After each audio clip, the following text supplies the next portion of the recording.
you simply would find it difficult to tell potential patients, look, we're the best office in town. You shouldn't go anywhere else, because it really doesn't fit your temperament.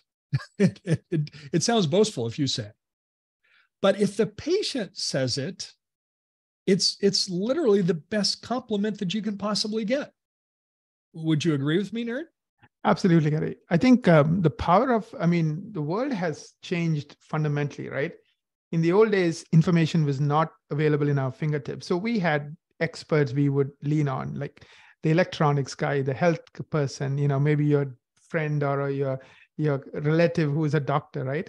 Today, Consumer Reports magazine, for example. Yes, or Consumer Reports magazine. Yeah. If you're buying cars, there are a couple of magazines.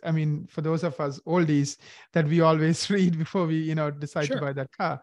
But now that friend has become Google, and specifically reviews when we are in that final stage of making decisions. In other words, yeah, we like the practice, everything checks out, but I just want to make sure. I want to make sure this is real. Meaning, which is kind of crazy, Naren, because it's kind of crazy if you think about it. If you step back and look at it, it's kind of crazy because we don't know anything about the patient writing that review. Yes. We know nothing about it. And yet, what do we do as consumers? We read those reviews and we use that. We use that to make. We recently returned from a spring break vacation, and we were looking for restaurants on Maui that we hadn't visited. Mm-hmm. And so, what did we do, Naren? Google. We looked at Google reviews. Yeah. And you don't know what their taste buds are, or you don't know, whether they are critical by nature or complimentary by nature. And yet you read the reviews. And as Teresa and I were reading the reviews, it's like, oh, look at these. We should go there. Yeah. My kids first look at number of reviews. So if you have more, then of course that's a first again, then they will read the reviews. Yeah, I think it's that idea of you can fool some people sometimes, but you can't fool all the people all the time. So I think it's another term, it's crowdsourcing. Right, crowdsourcing, exactly. You're crowdsourcing.